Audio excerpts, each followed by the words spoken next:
la misma Jerusalén. ¿Por qué decimos esto? ¿A dónde se va a trasladar la bestia ya a casi en los últimos instantes? A Jerusalén, para el templo. Así es, ¿verdad? A Jerusalén. ¿Por qué se va a trasladar a Jerusalén? Se va a declarar como un Mesías dentro del templo. ¿Pero por qué se va a declarar como un Mesías? Acuérdense que vimos que... Porque él es como su salvador, se va a declarar como su salvador, ¿no? Para el pueblo, porque los va a ayudar. Así es, los va a ayudar. ¿Por qué? Porque van a venir unas naciones a querer atacar, ¿verdad? Acordémonos que va a haber, en el tiempo de la gran tribulación, va a haber 2 o 3 ataques de naciones contra Israel. Los del sur, Egipto y todos esos que se van a unir y van a atacar a Israel, y Dios de manera soberana, y Dios va a intervenir y va a destruir a esos ejércitos. Ya lo vimos cuando vimos Apocalipsis 4, 5, ¿verdad? Va a destruirlos con granizo, va a destruirlos con temblores, va a destruirlos con varios detalles sobrenaturales. Pero después va a venir otra alianza del norte, ¿sí? Donde los reyes del norte, Siria, Libia, todos esos que quedan en el norte, los antiguos enemigos de Israel, se van a unir y van a querer destruir a Israel. Y es cuando va a venir la bestia. Ya en ese entonces ya la bestia ya tiene la hegemonía y va a venir con su ejército a defender a Israel, ¿sí? Va a venir a defenderlo en ese momento y va a acabar con ese ejército, ¿sí? Entonces es por eso que le va a decir al pueblo de Israel: yo te salvé, yo soy ese Mesías que estás esperando. Entonces el pueblo de Israel dirá: quizás sí, ¿verdad? Quizás es él. ¿Por qué? ¿Por qué rechazó el pueblo de Israel a Jesucristo? Porque querían un libertador de guerra. Querían alguien que los libertara, ¿verdad? Querían ese Mesías libertador. Querían alguien que los liberara del yugo de sus enemigos, de Roma y de todo eso. Jesús no cumplía sus requisitos, lo rechazaron por eso. Pero vendrá este Mesías poderosísimo, ¿verdad? En cuanto a armamento, en cuanto a ejército, en cuanto a actividades milagrosas, engaños y todo. Y él dirá: yo soy ese Mesías que estás esperando. Y por un tiempo Israel será engañado. Cuando ya el templo esté bien y ya crean que él, entonces él se va a meter al templo, ¿verdad? ¿Y qué va a decir? Yo soy su Mesías. Yo soy su Mesías. Yo soy Dios. Adórenme. Y entonces Israel es cuando va a decir: no, este no es, ¿verdad? Este no es. Y entonces le van a dar la espalda y entonces la bestia va a ir contra ellos. Por eso algunos definen como Gran Babilonia a Israel, porque ahí va a sentarse, ¿verdad? La bestia, ahí va a poner y establecer su imperio en los últimos tiempos ya, ¿sí?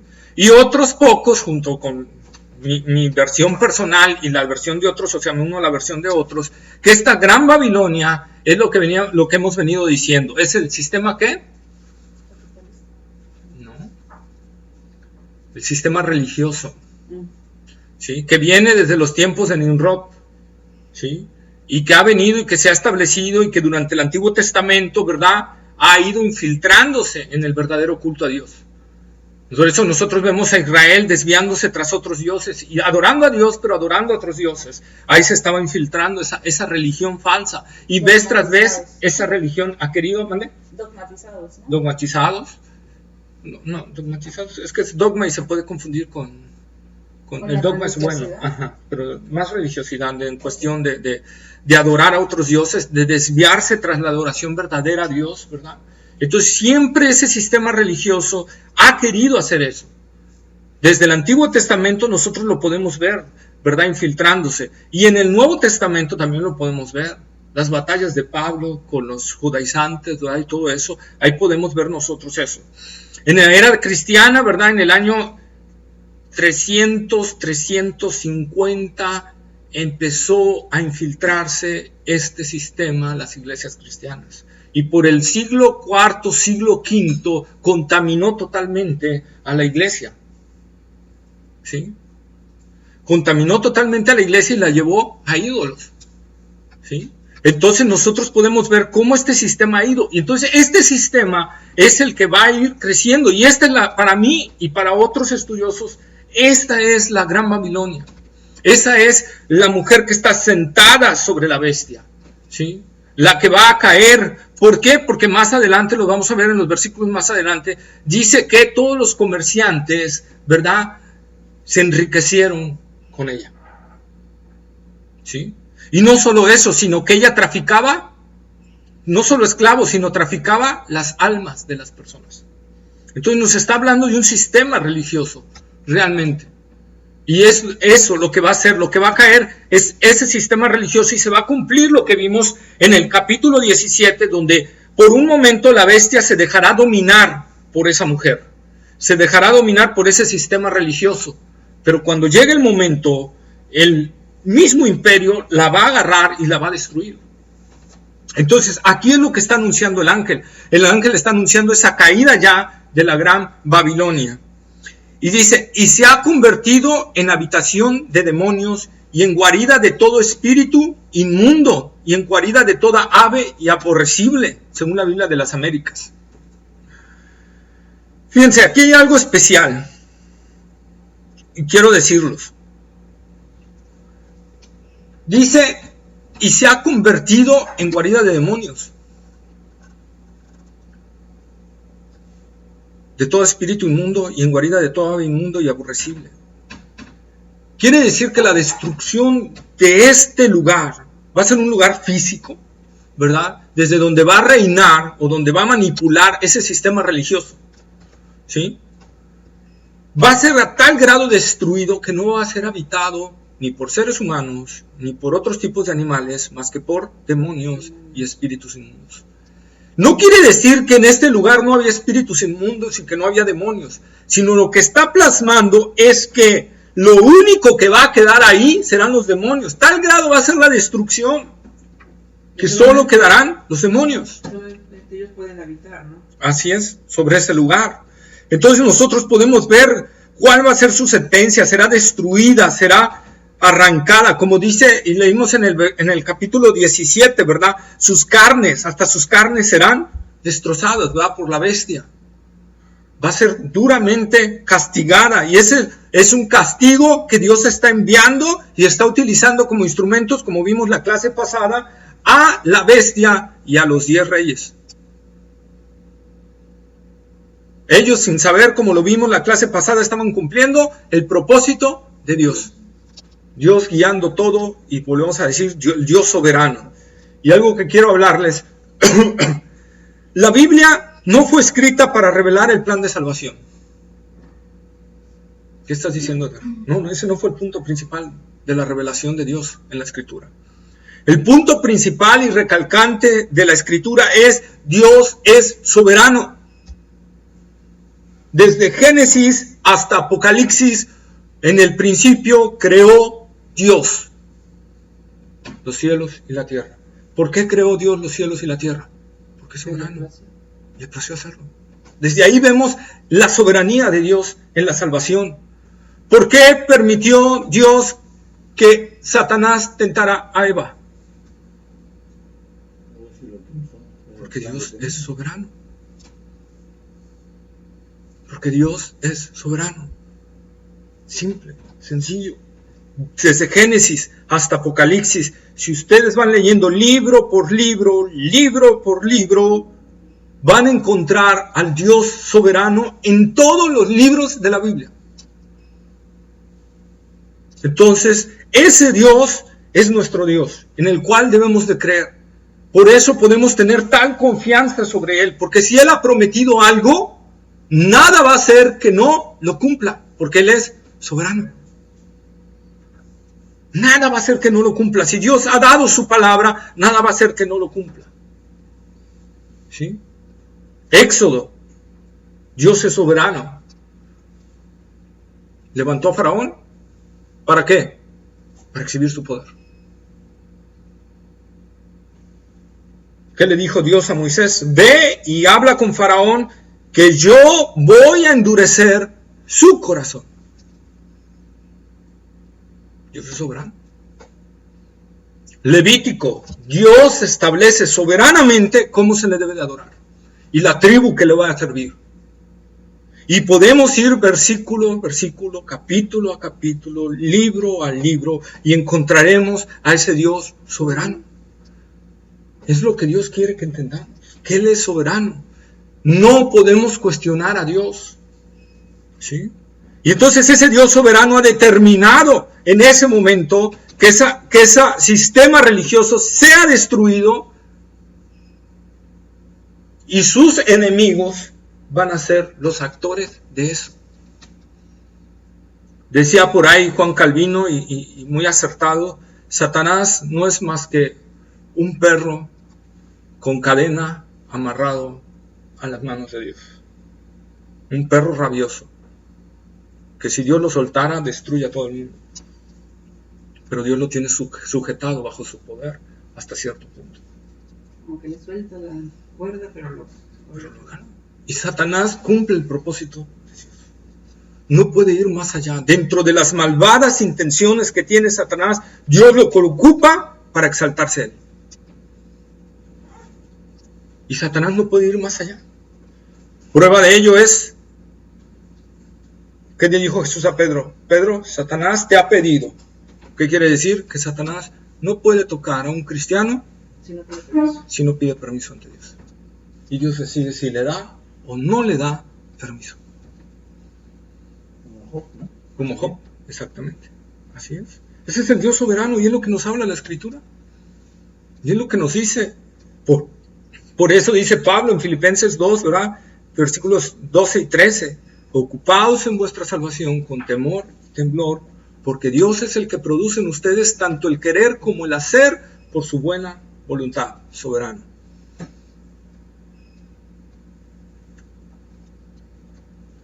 Ahí es donde entra la palabra del Señor, la soberanía de Dios. ¿Sí?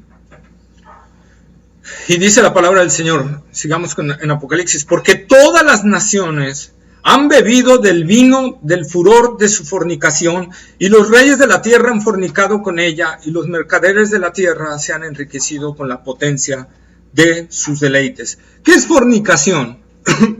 ¿Qué entendemos por fornicación?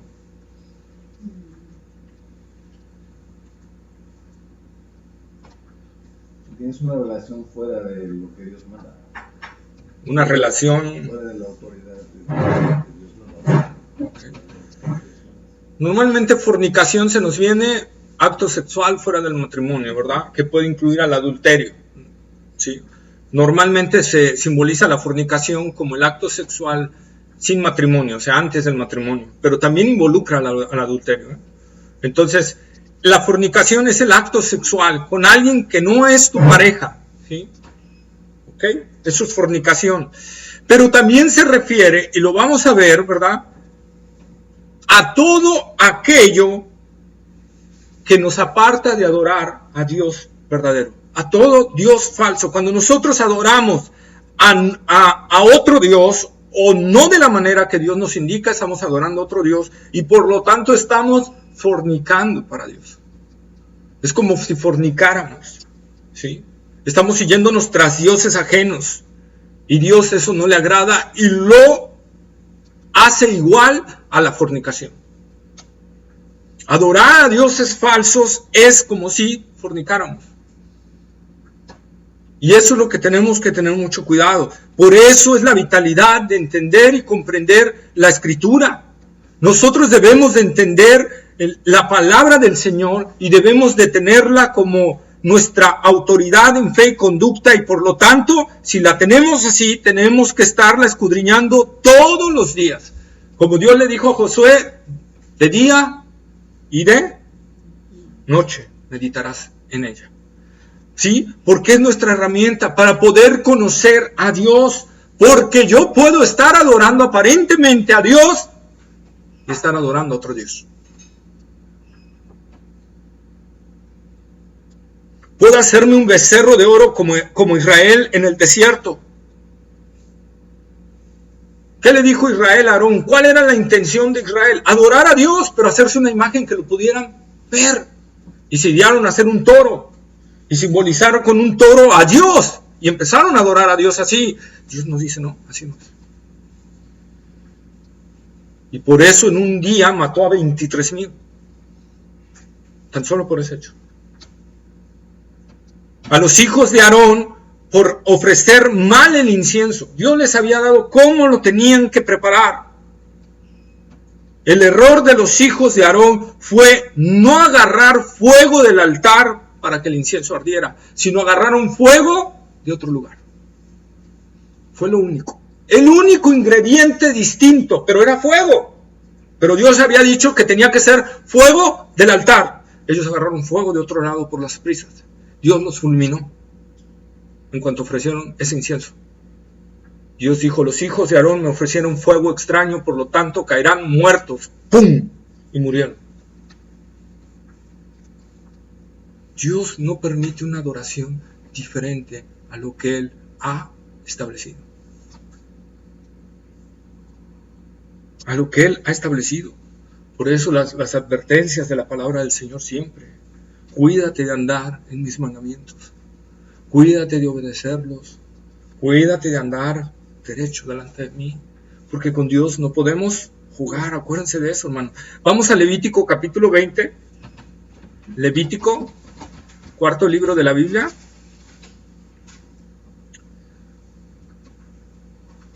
¿Levítico qué? 20. Capítulo 20, versículos 1 al 8. ¿Ya está? 20. 20, del 1 al 8. Habló Jehová a Moisés diciendo, dirás asimismo a los hijos de Israel, cualquier varón de los hijos de Israel o de los extranjeros que moran en Israel, que ofreciere alguno de sus hijos a Moloch, de seguro morirá, el pueblo de la tierra lo apedreará. Y yo pondré mi rostro contra tal varón, y lo cortaré de entre su pueblo, por cuanto dio a sus hijos a Moloch, contaminando mi santuario y profanando mi santo nombre. Si el pueblo de la tierra cerrare sus ojos respecto de aquel varón que hubiera dado de sus hijos a Moloch, para no matarle, entonces yo pondré mi rostro contra aquel varón y contra su familia, y le cortaré de entre su pueblo, con todos los que fornicaron en pos de él, prostituyéndose en Moloch. Y la persona que atendiere a encantadores o adivinos para prostituirse tras de ellos, yo pondré mi rostro contra tal persona y le cortaré de entre su pueblo. Santificaos pues y sed santos, porque yo Jehová soy vuestro Dios, y guardad mis estatutos y ponedlos por obra. Yo Jehová que os santifico. Ya está, ¿verdad? Entonces, eso es la advertencia de Dios, de no irnos tras dioses ajenos, de no irnos tras cuestiones equivocadas. Ahora vamos a Ezequiel capítulo 6, por favor. Ezequiel capítulo 6, versículos 3 al 11. Ezequiel capítulo 6, versículo 3 al 11.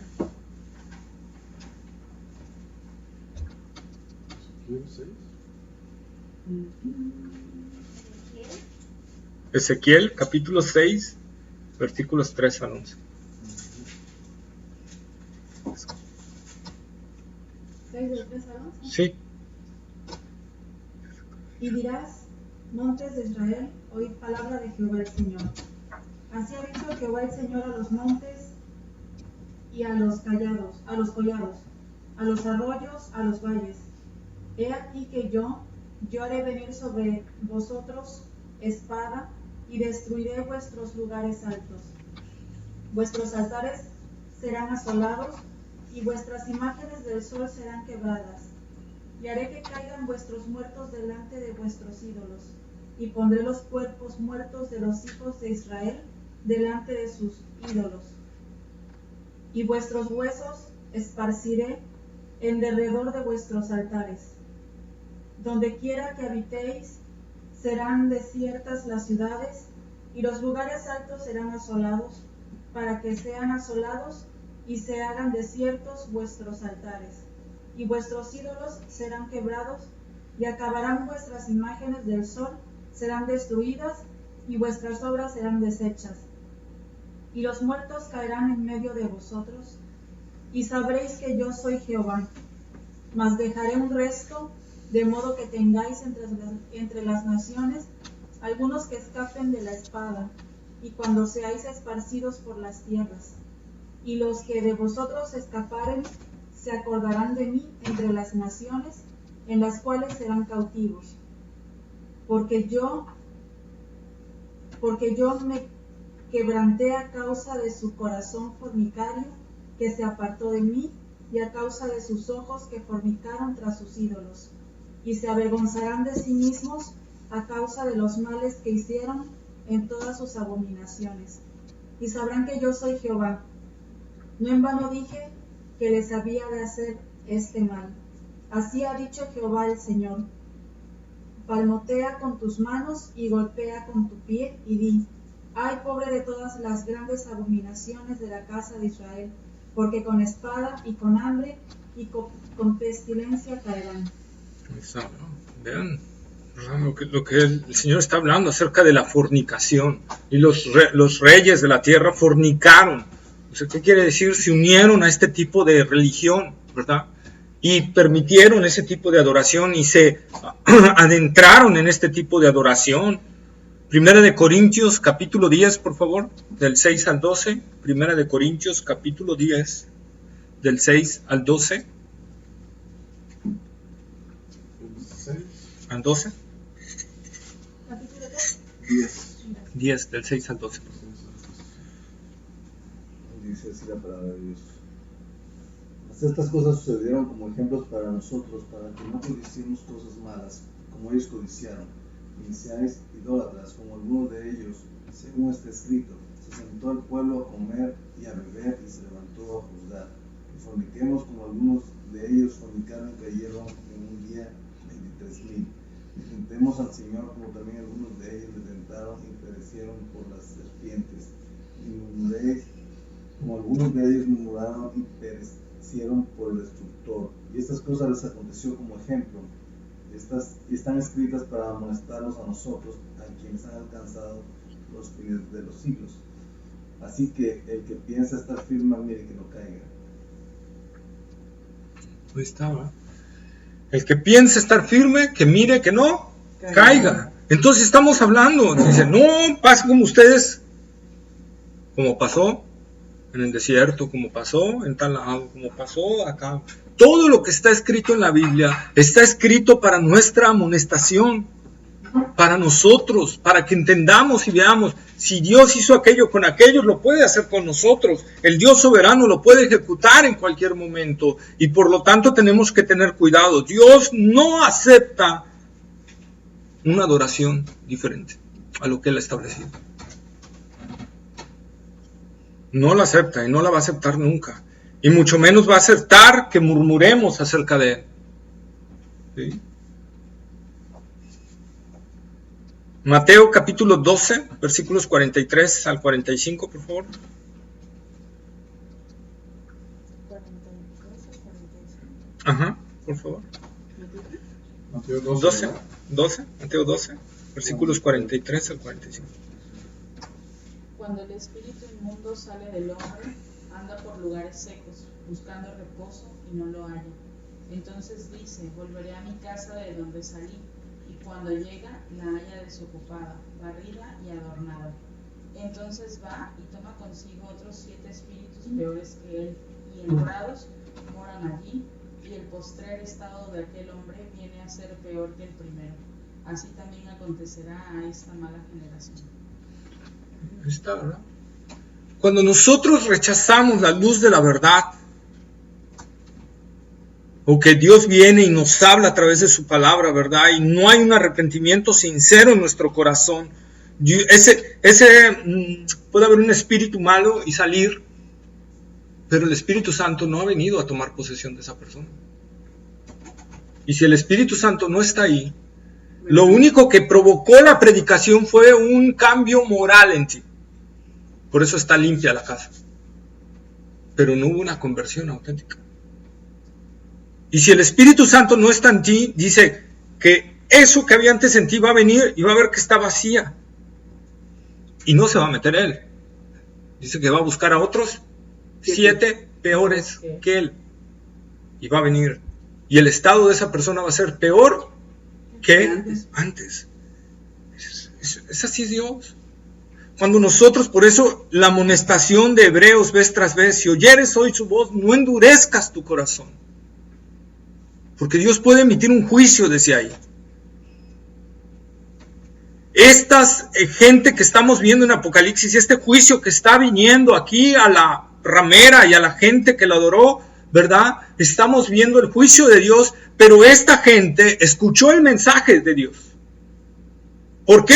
Porque hubo 144,000 predicando en toda la tierra, judíos. Y luego vinieron los 2 testigos que estuvieron predicando en Israel. Y el sistema religioso rechazó la verdad de Dios. Cuando nosotros rechazamos la verdad de Dios, no queda más que el juicio de Dios. ¿Sí? Y dice, sigamos con Apocalipsis, los mercaderes se han enriquecido con ella. No cabe duda, ¿verdad?, que este sistema religioso deja grandes ganancias a los mercaderes y se pone de acuerdo con ellos para crear grandes ganancias mutuamente. Así ha sido desde los inicios, así ha sido desde el Antiguo Testamento. Nosotros podemos ver quiénes eran los más beneficiados cuando Israel se corrompió y empezó a permitir la adoración de Acera y la adoración de Moloch y la adoración de todos. ¿Quiénes se estaban enriqueciendo? Los sacerdotes y los reyes. Y vemos entonces cómo este sistema religioso es lo que hace. Enriquece tanto al sacerdote como al comerciante, como al que está en eminencia. Es un acuerdo entre tú y yo. Se llega a un acuerdo. Entonces emite grandes ganancias. ¿Qué pasaba cuando Jesús vino a este mundo, verdad? E hizo la limpieza del templo. ¿Por qué hizo la limpieza? Porque era puro negocio. Porque era puro negocio. Puro business and business, ¿verdad? Jesús entró al lugar del patio de los gentiles, donde era el lugar donde los gentiles podían adorar a Dios, porque estaba establecido por Dios que hasta ahí podían llegar. No podían pasar más para allá. Y el patio de los gentiles estaba inundado de animales, de todo, pero eso no era lo peor. Lo peor era que no le permitían a los gentiles traer animales de ellos, aunque estuvieran perfectos. Que tenían que comprarlos ahí. Tenían que comprarlos allí. ¿Por qué? Porque había un inspector, que era un sacerdote, que valoraba el animal. Y si el inspector decía, no sirve, no sirve. Y no le podías reclamar. Por lo tanto, adivinen qué, todo animal que llegaba, aunque fuera muy perfecto, ¿qué hacían? No sirve. Compra aquí. Sí. Y si un animal te salía fuera en 2 denarios, adentro te salía en 8 denarios. Eso era lo que Jesús le molestó terriblemente. No le molestó que vendieran, sino que eran abusivos. Porque al final de cuentas, si un gentil venía sin un animal, pues podía comprarlo y sacrificarlo. Eso estaba expuesto en el Antiguo Testamento, que podían hacer eso, ¿verdad? Pero ¿cuál era el problema? El abuso. El sistema de, no, tienes que comprar lo que yo te diga y te lo voy a dar a un extra precio. ¿Lo quieres? Bien. ¿No lo quieres? No puedes sacrificar a Dios, fíjate. Entonces desde ahí podemos ver ese sistema tan corrupto al cual Jesús se opuso. Y por eso, por esa oposición que Jesús le presentó, se empezó a ganar el odio del sistema religioso en ese entonces. Sus fuentes de ganancia se van. Y eso es muy duro para el hombre, ¿sí? Es muy duro. Vamos a Hechos, por favor. Hechos capítulo 19, versículos 23 al 41. Y sí tenemos que leer bastantes porque sí está todo ahí bien explicado. Así que le toca aquí en Aitza, ¿verdad? Hechos 19, Hechos capítulo 19, versículos 23 al 41. 23 al 41.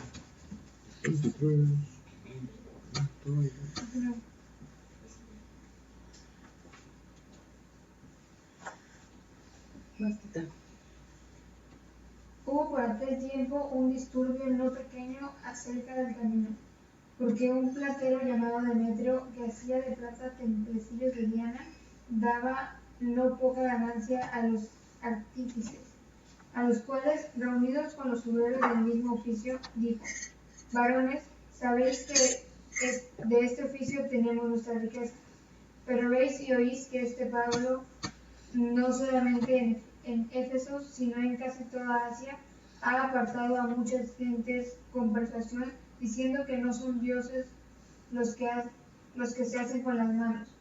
Y no solamente hay peligro de que nuestro negocio venga a desacreditarse, sino también que el templo de la gran diosa Diana sea estimado en nada, y comience a ser destruida la majestad de aquella a quien venera toda Asia y el mundo entero. Cuando oyeron estas cosas se llenaron de ira y gritaron diciendo: grande es Diana de los Efesios. Y la ciudad se llenó de confusión y a una se lanzaron al teatro, arrebatando a Gallo y a Aristarco, macedonios, compañeros de Pablo. Y queriendo Pablo salir del pueblo, los discípulos no le dejaron. También algunas de las autoridades de Asia, que eran sus amigos, le enviaron recado rogándole que no se presentase en el teatro. Unos pues gritaban una cosa y otros otra, porque la concurrencia estaba confusa, y los más no sabían por qué se habían reunido. Y sacaron de entre la multitud a Alejandro, empujándole los judíos. Entonces Alejandro, pedido silencio con la mano, quería hablar en su defensa ante el pueblo. Pero cuando le conocieron que era judío, todos a una voz gritaron casi por 2 horas: grande es Diana de los Efesios. Entonces el escribano, cuando había apaciguado a la multitud, dijo: varones efesios, ¿y quién es el hombre que no sabe que la ciudad de los Efesios es guardiana del templo de la gran diosa Diana y de la imagen venida de Júpiter? Pues que esto no puede contradecirse, es necesario que os apaciguéis y que nada hagáis precipitadamente, porque habéis traído a estos hombres sin ser sacrílegos ni blasfemadores de vuestra diosa. Que si Demetrio y los artífices que están con él tienen pleito contra alguno, audiencias se conceden y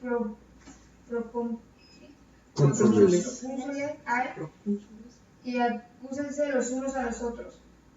Y si demandáis alguna otra cosa, en legítima asamblea se puede decidir, porque peligro hay de que seamos acusados de sedición por esto de hoy, no habiendo ninguna causa por la cual podamos dar razón de este concurso. Y habiendo dicho esto, despidió la asamblea. No está, ¿verdad? Entonces, ¿qué pasó? Pablo empieza a entrar ahí a Éfeso, empieza a predicar el evangelio, la gente se empieza a convertir, ¿y qué empieza a pasar? Los ingresos disminuyen de los ídolos.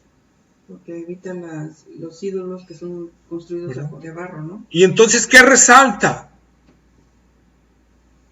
Nuestras ganancias se están yendo a pique. Eso fue el primer motivo y lo que motivó en primer lugar la excitación, la violencia, el que sus ganancias estaban siendo mermadas, ¿verdad?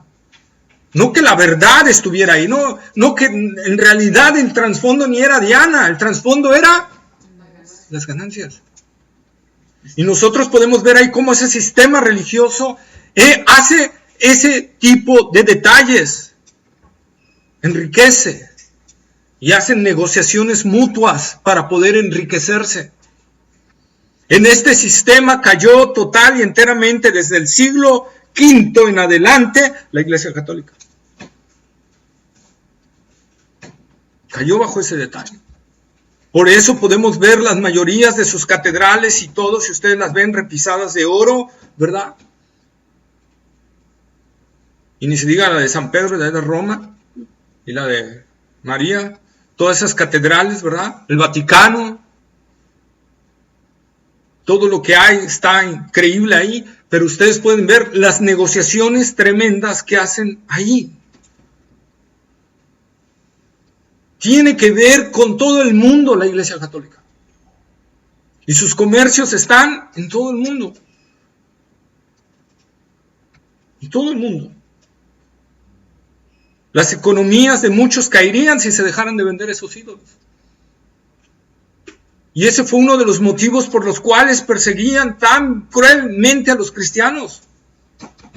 Porque veían cómo que sus ingresos podían disminuir y su poder también, mediante la verdad. Por eso, en los siglos pasados y anteriores no les permitían a ningún católico leer la Biblia.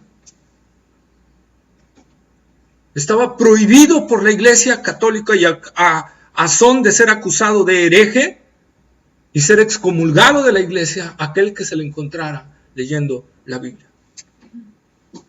Porque sabían que si alguien leía la Biblia iba a encontrar la verdad.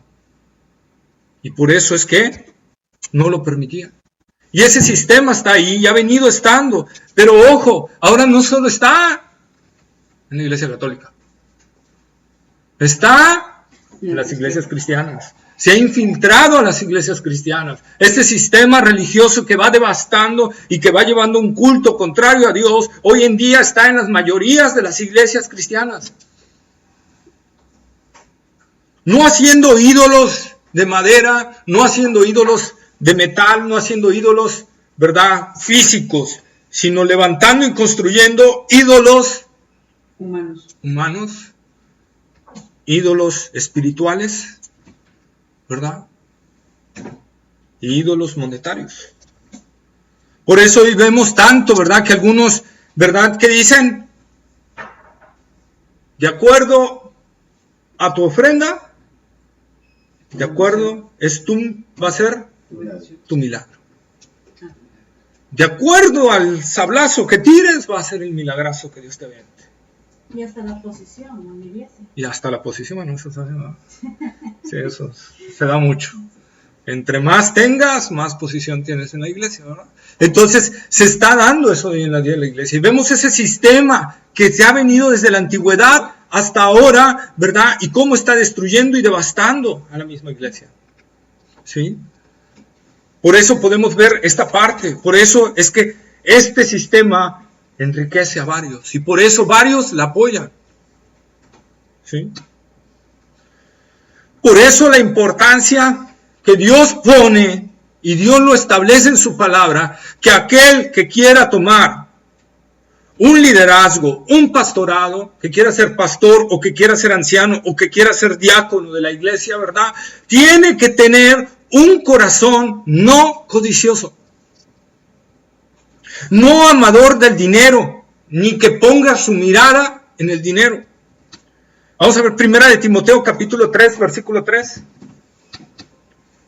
1 de Timoteo capítulo 3, versículos 3 y versículos 8, por favor. Versículos 3 y 8. 1 de Timoteo capítulo 3, versículos 3 y 8. 3. 3 y 8. 3 y 8. No nada al vino, no pendecieron, no codicioso de ganancias, deshonestas, sino amable, apacible, no avario. Los diáconos asimismo deben ser honestos, sin doblez, no dados a mucho vino, no codiciosos de ganancias, deshonestos. Ahí está, ¿verdad? Pablo, hablándole a Timoteo, porque Timoteo tenía la encomienda de Pablo de establecer ancianos y diáconos en la iglesia. Y da esta parte, y una de las partes que podemos ver es, Timoteo, fíjate que el que se vaya a poner de anciano, de diácono, ¿verdad?, o de ministro, tiene que reunir esta característica. Tiene que reunir estas características. Y una de esas características es no codicioso, no amador del dinero y que no ponga su mirada en el dinero. ¿Sí? No borrachos. No borrachos. Tito, capítulo 1, versículo 7. 1:7. Oye, aquí por ejemplo en las iglesias cristianas que piden dinero y todo, por ejemplo dice no codicioso de ganancias honestas. ¿Realmente lo que ellos realizan sí está dentro de lo legal? No. No, porque no está dentro de lo legal ni bíblico ni humanamente, ¿no? Porque pedir dinero ¿para qué? O sea, ¿en qué sentido? Si para eso están las ofrendas. Y algunos que, bueno, cobran el diezmo.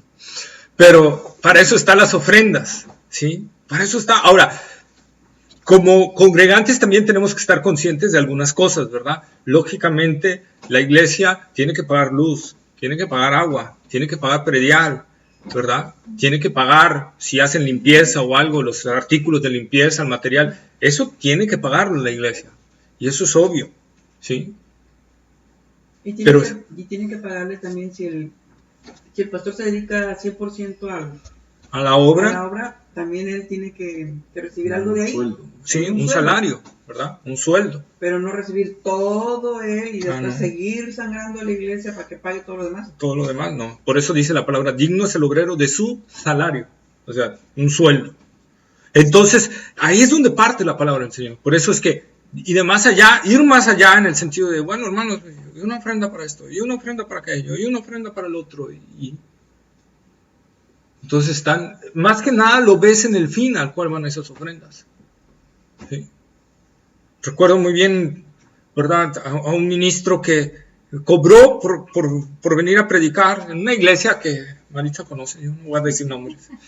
En una iglesia que cobró por venir 3,000 pesos diarios.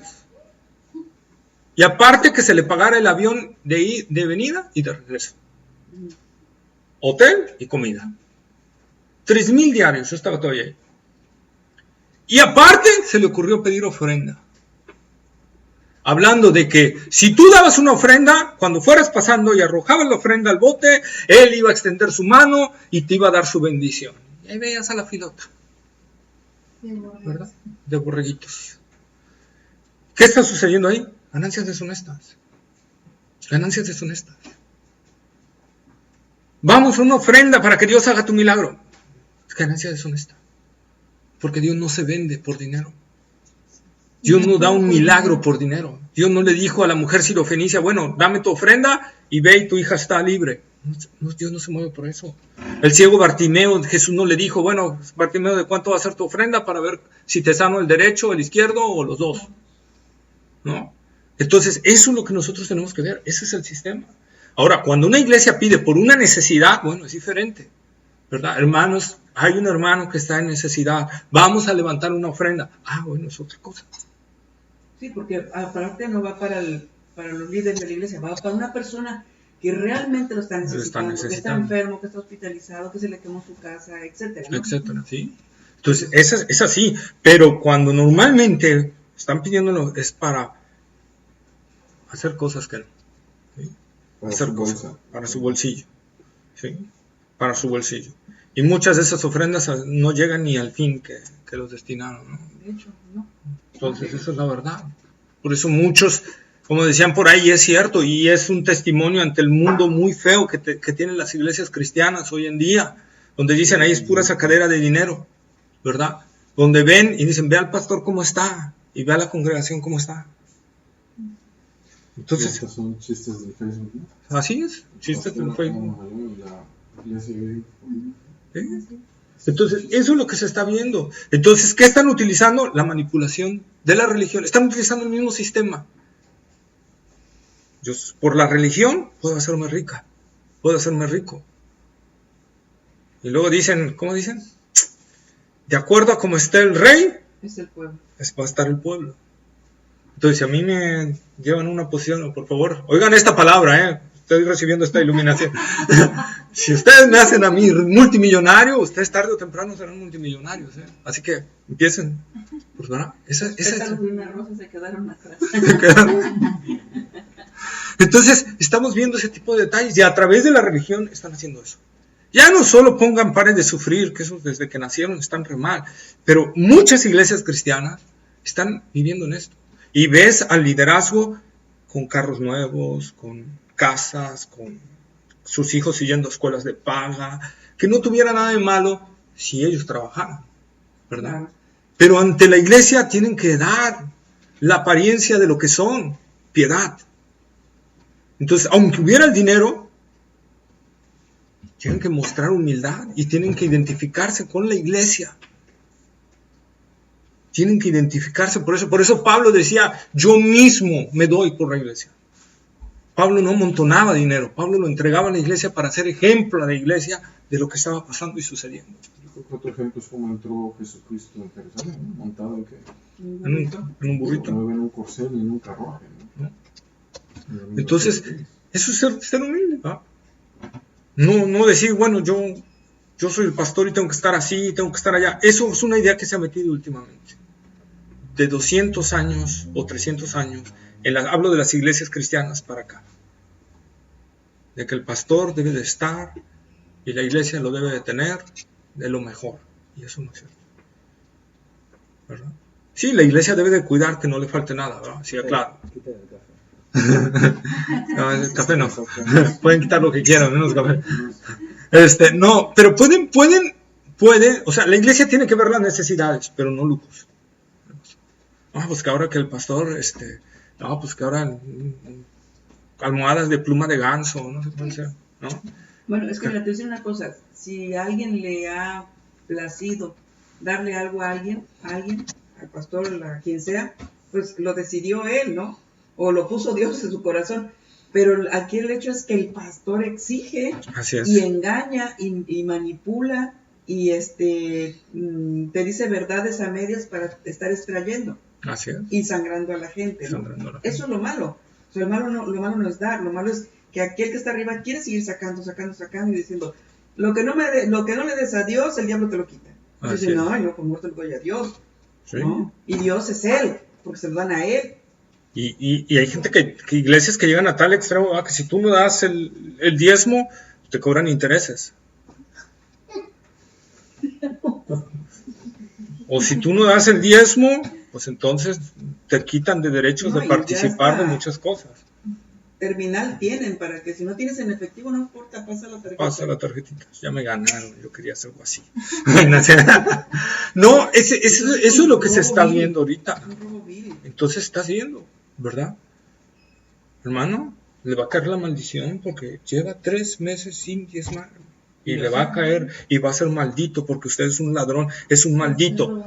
Le está robando a Dios, sí, lo que dice. ¿Verdad? Cuando la Biblia dice que yo no puedo maldecir a alguien a que Dios ha bendecido. Y todo cristiano es bendecido por Dios. ¿Por qué estaba en el Antiguo Testamento, malditos sois con maldición? Yo le estaba hablando al pueblo de Israel. No le estaba hablando a la iglesia. Y el pueblo de Israel tenía una teocracia que mantener. Tenía una tribu entera que mantener. Y esa tribu que Dios había ordenado que se dedicara 100% a su obra, no podían trabajar, tenían que dedicarse. Como el pueblo no los estaba manteniendo, tuvieron que irse a trabajar. Y por eso Dios les dijo eso. Malditos sois con maldición. Porque había una teocracia. Dios le había establecido esa teocracia, donde, ¿verdad?, Dios se revelaba a través de la tribu de Leví y por medio del sumo sacerdote. Esa era la teocracia. Es como alguien decía, y es muy cierto, el diezmo en ese tiempo era como el IVA en nuestros tiempos. Nosotros mantenemos a esta democracia tan linda que tenemos, ¿verdad?, por medio de los impuestos. Lo mismo era en ese tiempo. Por eso es que se estableció eso. Era como el impuesto para mantener a los líderes religiosos. ¿Me entienden? Entonces, hoy en día en la iglesia, por eso ustedes no van a notar en el Nuevo Testamento la palabra diezmo. Y por eso es lo que les repito, ¿verdad? Entonces, el fin de hacer dinero, si volvemos a nuestro tema, el fin de hacer dinero lo podemos ver, ¿verdad? Iglesias cada vez más lujosas, de más detalle, con luces, sonido. En el Nuevo Testamento, Hebreos, ¿no? Que creo que también hay una parte de eso, que está en el Nuevo. Ajá. Del diezmo. El libro de Hebreos, ¿no? Sí, en el libro de Hebreos, pero está hablando de Abraham, de Abraham cuando dio los diezmos a Melquisedec, ¿verdad? Uh-huh. Es de lo que está hablando en esa parte. Por lo tanto, no está hablando de la iglesia, sino está hablando... ¿Por qué? Porque el libro de Hebreos fue escrito para los judíos, por eso se le denomina Hebreos, ¿verdad? Fue escrito para los cristianos judíos, para enseñarles que Cristo estaba por encima de todo el Antiguo Testamento. Pero también se agarran a esa confusión, porque dicen que como ese libro está en el Nuevo Testamento, pues el diezmo, ¿no? Sí, pero no analizan lo que sigue. Y lo analizan lo que sigue en el sentido de que dice, ¿y Abraham de qué dio los diezmos? Del botín de guerra. Aparte no le conviene tampoco. Sí. Ojo, cuando les digan eso, y perdón por salirme un poquito de tema, pero cuando les digan eso, ustedes les tienen que decir, sí, dio del botín de guerra. Abraham no se dedicaba a pelear. ¿Abraham qué era? Tenía un rebaño. Como ganadero, pastor, ¿verdad? Y a veces sembraba, si se aposentaba en algún lado, sembraban para vivir un rato. Eran como nómadas, ¿verdad? Pero su principal labor era la ganadería. Abraham no vivía de guerras. Mas, sin embargo, Abraham dio el botín de guerra, dice Hebreos. ¿De qué guerra? Pues cuando vinieron, ¿verdad?, estos reyes y se llevaron a su esposa y a todos sus esclavos, sus siervos, ¿verdad? Y Abraham juntó a unos hombres y a sus siervos y fue, los que tenía todavía, y fue y los atacó y los venció. Y todo el botín que se habían llevado esos hombres de él y de los otros reyes, lo recuperó. Y de ese botín fue el que Abraham diezmó. Pero ojo, el 90% Abraham tampoco lo agarró. Se lo dio al rey de Sodoma. De ese botín Abraham se quedó con 0. Abraham no se dedicaba a eso. ¿Sí?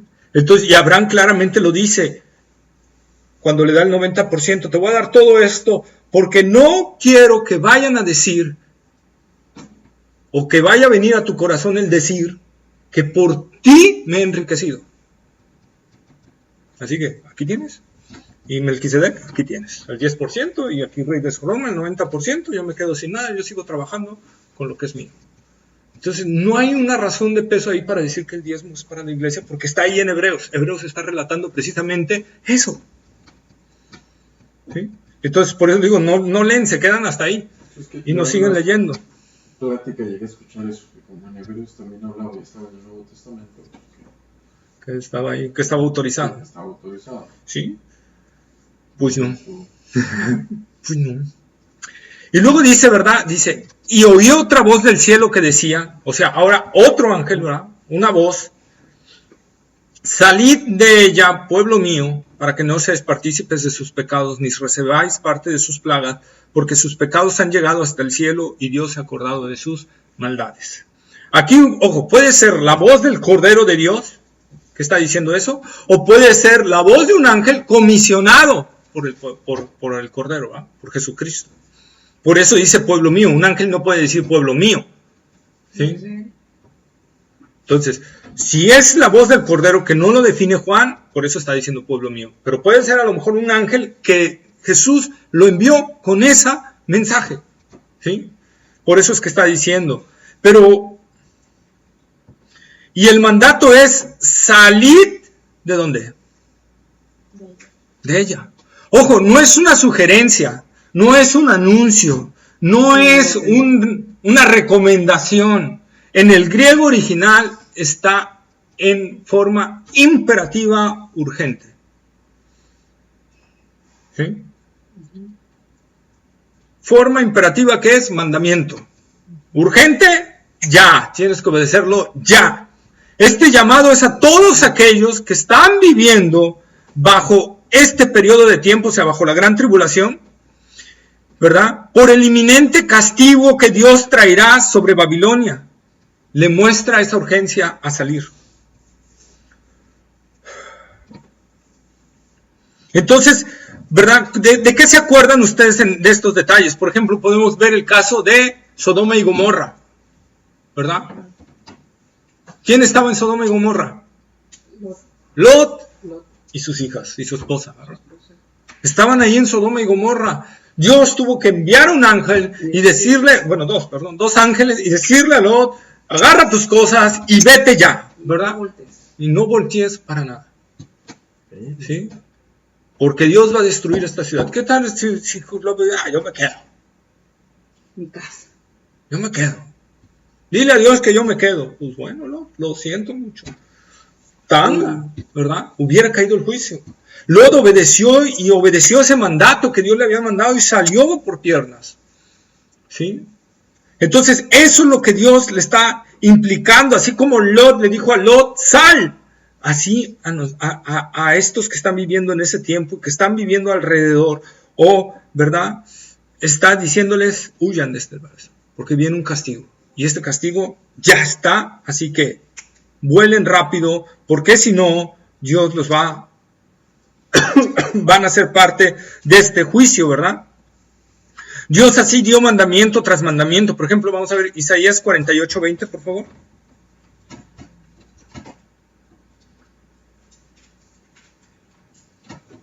Isaías es el antiguo, ¿verdad? Sí, Isaías 48:20.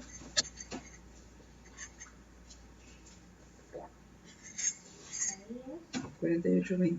48:20. Sí. ¿Para Lili? Ujú. ¿O Kikín? Cualquiera de las dos.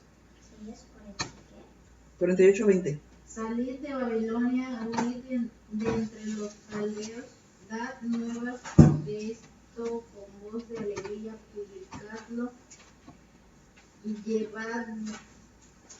llevadlo hasta lo postrero de la tierra. Decid, redimió Jehová a Jacob su siervo. Entonces Dios iba a enviar ahí un castigo. Aquí le está diciendo también, ¿verdad? Huyan, váyanse, pélense. Y seguiéramos viendo más citas, pero ya el tiempo nos lo está privando. Pero podemos ver varias citas donde Dios le encarga al pueblo, huyan. Vámonos, porque viene un castigo.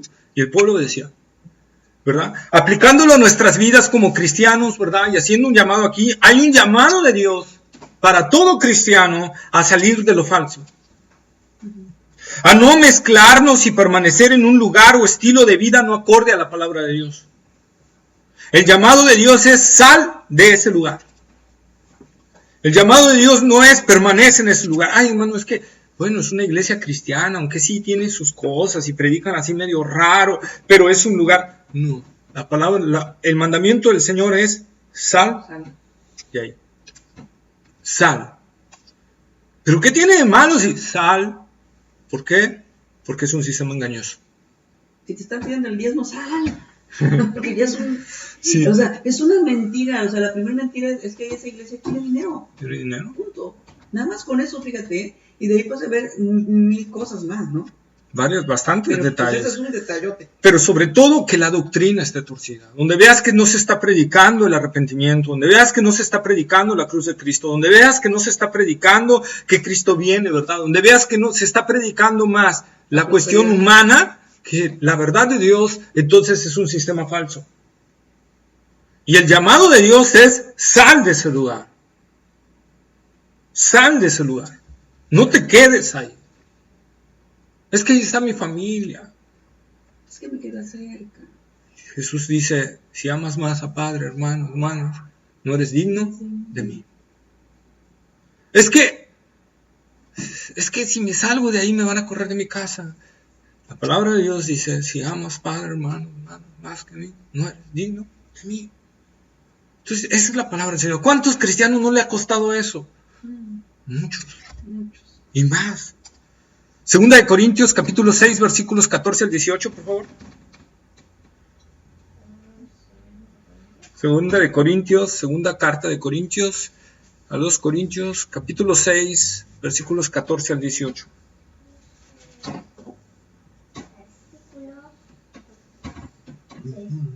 ¿6 del 14? 6, 14, 18. Más que quién. No os unáis en yugo desigual con los incrédulos, porque ¿qué compañerismo tiene la justicia con la injusticia? ¿Y qué comunión la luz con las tinieblas? ¿Y qué concordia Cristo con Belial? ¿O qué parte del creyente con el incrédulo? ¿Y qué acuerdo hay entre el templo de Dios y los ídolos? Porque vosotros sois el templo del Dios viviente, como Dios dijo. Habitaré y andaré entre ellos, y seré su Dios, y ellos serán mi pueblo. Por lo cual salid de en medio de ellos, y apartaos, dice el Señor, y no toquéis lo inmundo, y yo os recibiré. Y seré para vosotros por padre, y vosotros me seréis hijos e hijas, dice el Señor Todopoderoso. Ahí está el mandato, ¿verdad? ¿Cuál es el mandato? Salid, otra vez, salgan. Santiago capítulo 4, versículos 4 y 5, por favor. Y otro que me busque, Primera de Juan capítulo 2, versículo 15 al 17. ¿Tú, Santiago? ¿Cuál es otro? ¿Cuál? Primera de Juan 2, 15 al 17 y Santiago capítulo 4, versículos 4 y 5. Santiago 4, 4 y 5. ¿Ya están en Santiago 4 y 5? Amén. Dice: Oh almas adúlteras, ¿no sabéis que la amistad del mundo es enemistad contra Dios? Cualquiera, pues, que quiera ser amigo del mundo, se constituye enemigo de Dios. ¿O pensáis que la Escritura dice en vano: el Espíritu que Él ha hecho morar en nosotros nos anhela celosamente? Ahí está, ¿verdad? Dice, no améis al mundo ni las cosas que están en el mundo. Si alguno ama al mundo, el amor del Padre no está en él. Porque todo lo que hay en el mundo, los deseos de la carne, los deseos de los ojos y la vanagloria de la vida, no proviene del Padre sino del mundo. Y el mundo pasa y sus deseos, pero el que hace la voluntad de Dios permanece para siempre. Hijitos, ya es el último tiempo, y según vosotros ostéis que el anticristo viene, así que ahora han surgido muchos anticristos, por esto conocemos que es el último tiempo. Ahí está, ¿verdad? Entonces ahí está la palabra del Señor. No améis al mundo. No. ¿Cómo declara el Espíritu Santo a las personas que quieren vivir el mundo y que quieren vivir el cristianismo? Tibio. No, Santiago 4:4, lo leímos ahorita. Oh almas adúlteras. ¿Se acuerdan de la palabra fornicación que leímos? Eso está implícito. Oh almas adúlteras, ¿no sabéis que la amistad del mundo es enemistad con Dios? Es todo lo contrario. Si yo me quiero hacer amigo del mundo, felicidades, te estás haciendo enemigo de Dios. Dice: cualquiera que sea amigo del mundo se constituye enemigo de Dios. Se está declarando enemigo de Dios, porque Dios no puede aceptar la cuestión del mundo. Y Primera de Juan lo rectifica otra vez, ¿verdad? El apóstol Juan lo rectifica ahí. No améis al mundo ni las cosas que están en el mundo. Si alguno ama al mundo, el amor del Padre no está en él. ¿Es Primera de Juan, perdón? Capítulo 2, versículos 15 al 17. Entonces esta es la parte importante que nosotros tenemos que ver y tenemos que analizar y tenemos que ver. ¿Estamos amando a Dios por sobre todas las cosas? ¿Dios es nuestro punto principal? Dios es todo lo que tenemos. Dios es lo más grande que amamos, que deseamos obedecer, que queremos. Si es eso, bueno, vamos bien. Vamos bien. Pero si Dios no es eso, si yo le estoy dando algo dando más valor que a Él, entonces, aguas, cuidado, ¿verdad? No améis al mundo ni las cosas que están en el mundo. Hay un llamado de Dios a salir de todo esto. Hay un llamado de Dios a salir de la mentira. Hay un llamado de Dios a salir de la falsedad. Hay un llamado de Dios a salir de nuestra propia falsedad, de nuestra propia hipocresía en el corazón. Tenemos que verlo y tenemos que salir de eso. ¿Sí? Aquí marca entonces dos consecuencias de no hacer caso al mandato de Dios de salir de eso.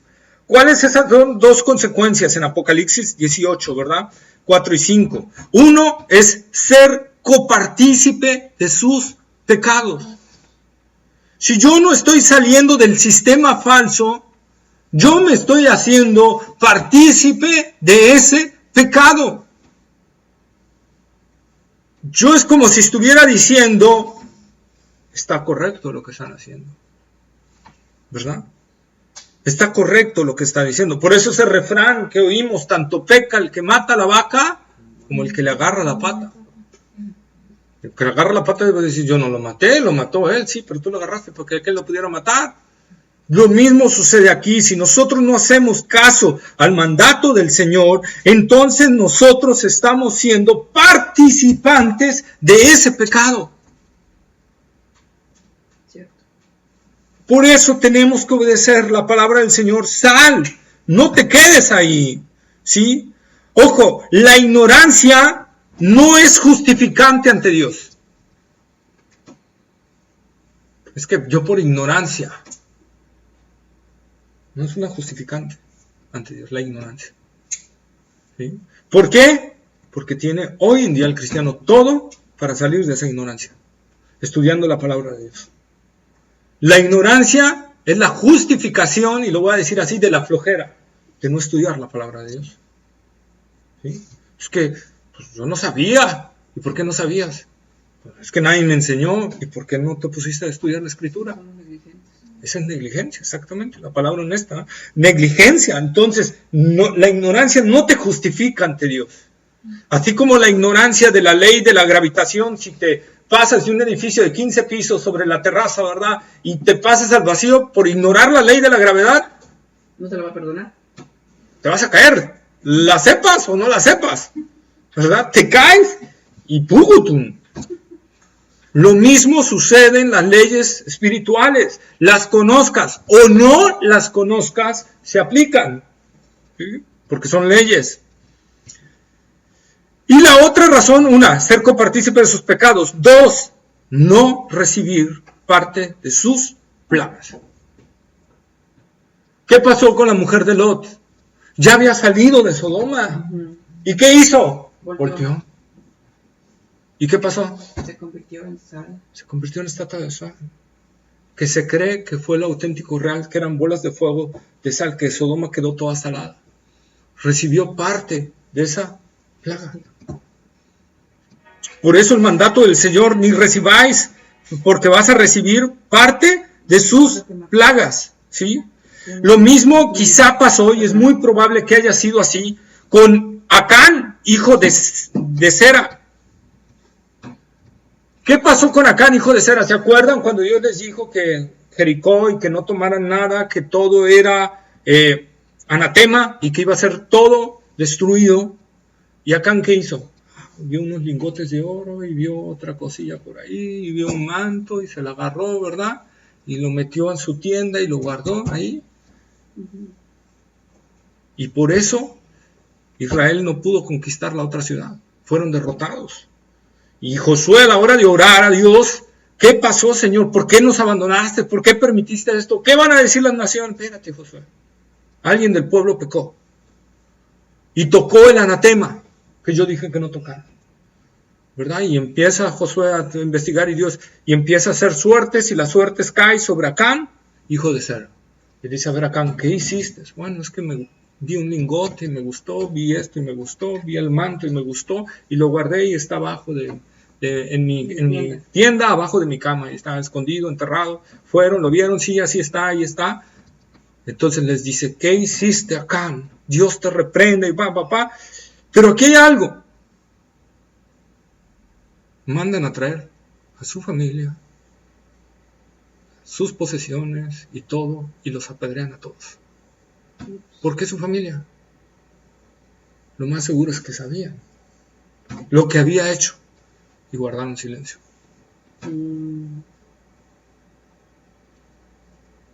Ser partícipe de las plagas. Eso es lo que Dios nos está advirtiendo. Si nosotros no salimos de nuestro sistema religioso falso o de nuestra vida falsa cristiana, entonces vamos a ser partícipe de los pecados y vamos a ser partícipe de las plagas. ¿Entendimos el mensaje del Señor? ¿Sí? Vamos a dejarlo ahí. ¿Alguna duda, pregunta? ¿Quejas, comentarios, sugerencias? Bueno, pues ya se quedó trabajo aquí. Vamos a entonces a orar. Vamos a orar. Buen Dios y Padre Santo, Señor. Gracias, amantísimo Dios, por tu misericordia, por tu fidelidad, Señor. Gracias porque eres bueno, Señor, y tú nos sigues hablando, Señor. No dejes de hablarnos, Padre. No dejes, Señor, que nosotros contristemos a tu Espíritu Santo a tal grado de ya no oír tu mensaje, Señor. Sino permítenos arrepentirnos, Señor. Permítenos, Señor, salir de todo sistema falso, Señor, que hay en nosotros, tanto en cuestión de dogma, de doctrina, Señor, como en cuestión, Señor, personal. Ayúdanos, Padre, clamamos a ti porque sabemos, Señor, que, Señor, somos propensos a caer. No es justificable lo que estamos diciendo, Señor. Por lo tanto, clamamos a ti. Clamamos a ti, Señor, porque conocemos la naturaleza de nuestro corazón, porque tu palabra, tú nos lo has revelado a través de tu palabra, Señor, que el corazón nos puede engañar, Señor, y nos puede manipular, Señor. Por eso venimos delante de ti, Señor, clamando, Señor, que tú nos libres de toda cuestión errónea, Señor. Que venga tu verdad a nosotros, que Cristo a través de tu palabra se revele más y más a nuestra vida, Señor, y que vayamos creciendo cada día más en la gracia y en el conocimiento de nuestro gran Dios y Salvador Jesucristo. Padre, clamamos a ti, Señor, en el nombre de Jesús, para que tú obres en nosotros, Señor, y quites todo aquel, Señor, sistema que hayamos establecido en nuestros corazones que va contrario a ti, Señor. Quítanos, Señor, de todo error doctrinal, quítanos de toda, Señor, falsedad y ayúdanos a caminar en la verdad de Cristo. Ayúdanos a adorarte en espíritu y en verdad. Ayúdanos a glorificar tu santo nombre con nuestras vidas, con nuestras acciones. Que nuestro culto a ti sea limpio, sea glorioso, sea maravilloso para la gloria de tu nombre, Señor. Padre, clamamos, Señor, porque tú obres no solo en nosotros, Señor, sino también en nuestros familiares, en nuestros amigos, compañeros, Señor, que están metidos, Señor, en un sistema falso, Padre. Clamamos para que tú, Señor, traigas paz, para que tú, Señor, traigas la verdad de tu palabra y para que tú obres en sus corazones, Señor, y ellos tengan el valor, Señor, de salir de ahí. Clamamos, Señor, porque salgan de ese sistema corrupto, salgan de ese sistema falso, Señor, de ese sistema que te hacen a ti un Dios mercenario, Señor, un Dios al cual se le debe de dar un dinero para que ejecute algo, Señor, lo cual, Señor, tú no eres. Tú eres Dios tardo para la ira y grande en misericordia, un Dios que se complace, Señor, en cuidar, en mantener, en sustentar a sus escogidos, Señor. Y eso sabemos. Tú eres el Dios soberano, pero ese Dios soberano que ama tanto a sus hijos, Señor, que los cuida, los guarda y los guía por el camino de la verdad y de la vida, Señor. Ayúdanos, Señor, cada día a caminar en medio de cualquier circunstancia que tú hayas dispuesto para nuestra vida, Señor, caminar firme, Señor, y adelante, en pos, Señor, de ese llamamiento celestial, Señor, en pos de ver a Cristo glorificado en el cielo y estar para siempre con Él, Señor. Gracias, Señor. Y clamamos, Señor, como Apocalipsis lo dice en el capítulo 22, ven, Señor Jesús. Ya ven, Señor, hay tanta maldad en este mundo. Hay tantas cuestiones, Señor. Niños maltratados, violados, tanta aborto, Señor, tanta maldad, crueldad, Señor, asesinatos, violencia. Señor, clamamos, ya ven, Señor, ya ven. Te lo pedimos en el nombre de Jesús. Amén, Señor. Amén.